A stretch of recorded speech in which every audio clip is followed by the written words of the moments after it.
दोस्तों नमस्कार। आज हम आपको बताने जा रहे हैं कि निधि वन के बारे में और दिखाएंगे भी कि अंदर निधि वन में क्या हो रहा है। कहा जा रहा है कि काफ़ी बदलाव आया है। हमने भी देखा कि 5 सालों में निधि वन में बहुत कुछ बदल गया है।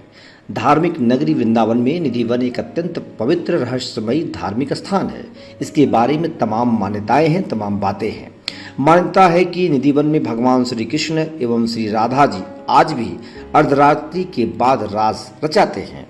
रास के बाद निधिवन परिसर में स्थापित रंगमहल में शयन करते हैं। रंगमहल में आज भी प्रसाद अर्थात माखन मिश्री प्रतिदिन रखा जाता है। शयन के लिए पलंग लगाया जाता है। सुबह बिस्तरों को देखने से प्रतीत होता है कि यहाँ निश्चित ही कोई रात्रि विश्राम करके आया तथा प्रसाद भी ग्रहण किया है।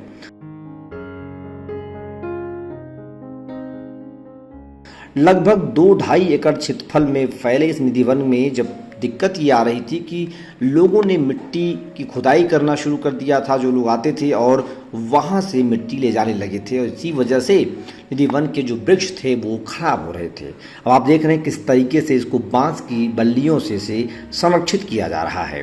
निधि वन परिसर में ही संगीत सम्राट ध्रुपद के जनक श्री स्वामी हरिदास जी का जीवित समाधि रंगमहल, बांके बिहारी जी का प्राकट्य स्थल, राधा रानी बंसी चोर आदि दर्शन स्थान है।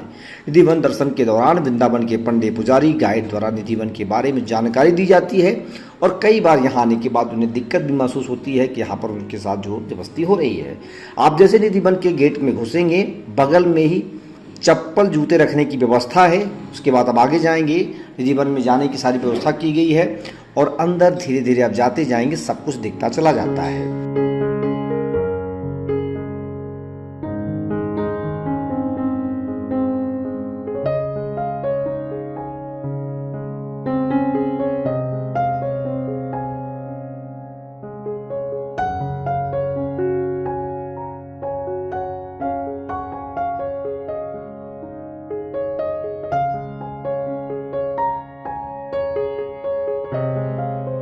तो ये एक रमणीक स्थल है, बहुत ही सुंदर है, बहुत अच्छा लगता है और निधि वन के बारे में तमाम सारी बातें आप देख रहे होंगे। तो पोल टॉक पर ये जो हमने आपको दिखाया इसके बारे में और भी कुछ बताते चलें। कहा जाता है रात्रि 8 बजे के बाद पशु पक्षी परिसर में दिन भर दिखाई देने वाले बंदर, भक्त, पुजारी इत्यादि यहाँ से सभी चले जाते हैं। परिसर के मुख्य द्वार पर ताला लगा दिया जाता है। उनके अनुसार यहाँ जो भी रात को रुक जाते हैं वह सांसारिक बंधन से मुक्त हो जाते हैं। जो मुक्त हो गए हैं उनकी समाधियां परिसर में ही बनी हुई हैं।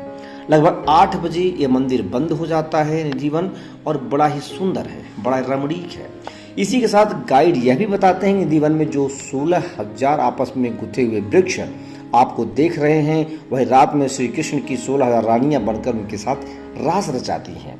रास के बाद श्री राधा श्री कृष्ण परिसर के ही रंगमहल में विश्राम करते हैं। सुबह 5:30 बजे रंगमहल का पट खुलने के बाद रखी दातुन गीली मिलती है। सामान बिखरा हुआ मिलता है जैसे कि रात को कोई पलंग पर विश्राम करके गया हो। ये तमाम सारी बातें हम आपको दिखा रहे हैं निधि वन के बारे में। वहीं कुछ लोगों का और कहना है कि परिसर का नृत्य कोण बढ़ा हुआ है, पूर्व दिशा तथा पूर्व ईशान कोण दबा हुआ है। गाइड जो 16,000 वृक्ष की बात करते हैं वह पूरी तरह से झूठ है कहा जाता है, ऐसा बताया भी जाता है। तमाम सारी बातें हैं, लेकिन हमने जो देखा निधि वन बहुत कुछ बदल चुका है। लगभग 5 सालों में निधि वन की 50 चीज़ें बदली हैं, बंदरों का उत्पाद कम हुआ है, तमाम सारी बातें हैं। तो इस वीडियो को बनाने का बस एक ही मकसद था कि आपको निधि वन दिखाया जाए और समझाया जाए कि वहाँ पर के आप आकर के भगवान कृष्ण का जो छोटा रूप है उसको महसूस कर सकते हैं और वहाँ पर अपने आप को अच्छा आप फील कर सकते हैं। तो पोल टॉक की रिपोर्ट हम मथुरा के बारे में, तमाम और वृंदावन के बारे में चीज़ों को दिखाएंगे, लेकिन देखते रहिए पोल टॉक। धन्यवाद।